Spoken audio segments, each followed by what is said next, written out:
Hi family, நான் தான் உங்கள் கணேஷ். இது வரைக்கும் நம்ம சேனலை சப்ஸ்கிரைப் பண்ணாதவங்க சப்ஸ்கிரைப் பண்ணி என்னோட ஃபேமிலி நீங்களும் ஒரு மெம்பர் ஆகுங்க. நான் போடுற வீடியோஸ்லாம் உங்களுக்கு பிடிச்சிருந்தா உங்கள் ஃப்ரெண்ட்ஸ் அண்ட் ஃபேமிலிக்கு ஷேர் பண்ணி அவங்களையும் சப்போர்ட் பண்ண சொல்லுங்கள், சப்ஸ்கிரைப் பண்ண சொல்லி.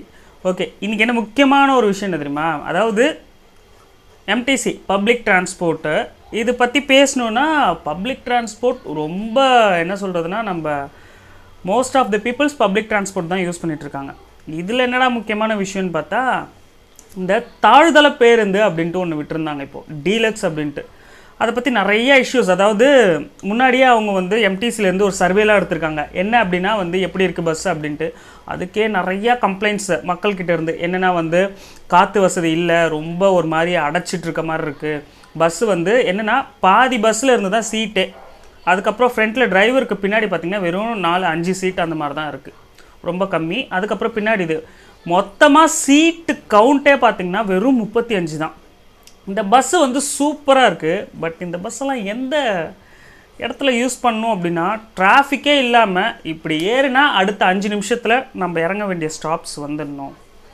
ஸ்டாண்டிங்கில் போனால் கூட, அதாவது டிராஃபிக்கே இல்லாத இடம், நான் சொல்கிறது நல்லா நோட் பண்ணிக்கோங்க. டிராஃபிக்கே இல்லாமல் ஏறினா அடுத்த ஒரு 5-10 நிமிஷம் நம்ம இறங்கிடலாம் அப்படின்னா அந்த மாதிரி இடத்துல யூஸ் பண்ணலாம். பட் இந்த பஸ்ஸில் நிஜமாலுமே எப்படி எம்டிசி கருத்து கணிப்புலாம் கேட்டாங்க தெரியுமா? அதாவது மக்கள்கிட்ட கருத்துலாம் கேட்டிருக்காங்க. அவங்க சொன்னது அப்படியே தாங்க இருக்குது. நானும் ஒரு தடவை போனேன். அதாவது எந்த பஸ்ஸில் ஏறினாலும் வாமிட்டிங் சென்சேஷன்றது எனக்கு கிடையாது. ஒரு 10 வருஷத்துக்கு முன்னாடி இருந்தது. அதுக்கப்புறம் வந்து நான் காலேஜ்லாம் போக வரலாம் இருக்கிறது, பஸ்ஸிலே போயிட்டு வந்துட்டு வாமிட்டிங் சென்சேஷனே இல்லாத இருந்தேன். எனக்கே அந்த பஸ்ஸில் ஏறி வாமிட்டிங் சென்சேஷன் வந்துருச்சு. பிகாஸ் அந்த ஏர் சர்க்குலேஷன்றது சுத்தமாக கிடையாது. அதுவும் நீங்கள் போயிட்டு பின் சீட்டில் உக்காந்துட்டிங்கன்னா கண்டிப்பாக முடிஞ்சுது சோலி, வாந்தி எடுத்தே ஆகணும். அந்த மாதிரி ஒரு சிச்சுவேஷன். பஸ்ஸு வந்து டெண்டர் விட்டாங்க, ஓகே, அசோக் லேலாண்ட்னு நினைக்கிறேன்.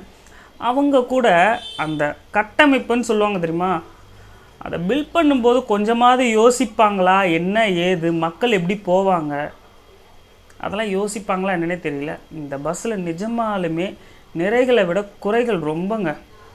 ஒரு ஏர் ஃபெசிலிட்டி இல்லை, ஏர் சர்க்குலேஷன் ஃபெசிலிட்டி இல்லை. நின்றுட்டு போகலாம், ஒன்றும் ப்ராப்ளம் இல்லை. அதான் சொன்னேன் இல்லையா, அதாவது இன்னொரு ஒரு 10 நிமிஷத்தில் நம்ம இறங்கிடலாம் அப்படின்னா நின்றுட்டு போகலாம். மெட்ரோ மாதிரி. மெட்ரோ எங்கேயும் வந்து டிராஃபிக்லலாம் நிற்காது. அடுத்த ஸ்டாப் அடுத்த ஸ்டாப் அடுத்த ஸ்டாப், அதே மாதிரி இதுவும் இருந்தால் ஓகே. பட் இப்போ நம்ம சென்னை சிட்டிக்குள்ளே இருக்கிற டிராஃபிக்கு இந்த பஸ்ஸு நம்ம நாட்டுக்கு உகந்ததா, முக்கியமாக சென்னைக்கு உகந்ததான்னு கேட்டால் கண்டிப்பாக கிடையாது. இது இந்த பஸ்ஸோட அந்த என்ன சொல்கிறது மாடுலேஷனை மாற்றினால் ஒழிய இது வேலைக்கே ஆகாது. ஆனால் இந்த பஸ்ஸில் இன்னொரு ஃபெசிலிட்டி இருக்குங்க. அது வந்து பார்த்துட்டு ஓகே சூப்பராக தான் இருக்குது அப்படின்னு பார்த்தேன். என்ன அப்படின்னா, டோரை க்ளோஸ் பண்ணால் தான் பஸ்ஸை வந்து ரன் பண்ண முடியும், அதர்வைஸ் ரன் பண்ணவே முடியாது. ஸோ இதெல்லாம் வந்து ஒரு சூப்பரான ஃபெசிலிட்டி. பட் மிகப்பெரிய குறைகள் இது தான். அதே மாதிரி இப்போது மகளிர் பேருந்துன்னு விட்டுருக்காங்க இல்லையா, அதெல்லாம் ஓகே சூப்பராக இருக்குது. அந்த பஸ்ஸெல்லாம் வந்து 40க்கு மேலேன்னு நினைக்கிறேன், 48 சம்திங் சீட்டிங் இருக்குது. அந்த மாதிரி ஏதாவது விட்டுருக்கலாம். டீலக்ஸ்ன்னு விட்டுட்டு அதாவது டிக்கெட் காஸ்ட்டும் அதிகம். எதுக்கு இந்த மாதிரி? முக்கியமாக இந்த பஸ்ஸு தான் இதுக்கு வந்து ப்ளூ அரக்கன். அதாவது பஸ்ஸு ஸ்பீடு பெர்ஃபார்மன்ஸ்லாம் செம்ம. பட் உள்ளுக்குள்ளே ஆள் உக்காரணுன்னா ரொம்ப கஷ்டம். அதுவும் பின் சீட்லாம் உட்காந்து ஸ்டார்டிங்லேருந்து எண்டு வரைக்கும் அந்த பஸ்ஸில் ட்ராவல் பண்ணணுன்னா ரொம்ப கஷ்டம். இது எம்டிசியில் உள்ள பெரிய பெரிய அதிகாரிகள்லாம் இருப்பாங்க இல்லையா, அவங்க வந்து கொஞ்சம் ஸ்டெப் எடுக்கணும். இந்த முன்னாடி ஒரு சர்வே எடுத்தாங்கன்னு சொன்னேன் இல்லையா, அப்போவே வந்து என்ன சொல்லியிருந்தாங்கன்னா, இது கொஞ்சம் மாற்றணும், அதோட உட்கட்டமைப்பை மாற்றணும் அப்படின்ற மாதிரிலாம் சொல்லிட்டு இருந்தாங்க. மாற்றினா நல்லாயிருக்கும், இல்லைன்னா ரொம்ப கஷ்டம்தான். என்ன பண்ணுறது, அதாவது தலையெழுத்தேன்னு ஏறணும் தெரியுமா பஸ்ஸுக்கு, அந்த மாதிரி இருக்கவங்க யூஸ் பண்ணி தான் ஆகணும். மற்றபடி வந்து வேண்டாம் அப்படின்றவங்க இந்த பஸ்ஸு ஏறவே மாட்டாங்க. அந்த மாதிரி இருக்குது.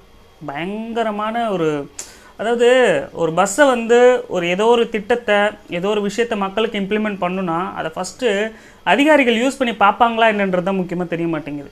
யூஸ் பண்ணி பார்த்துட்டு பண்ணாங்கன்னா ஓகே.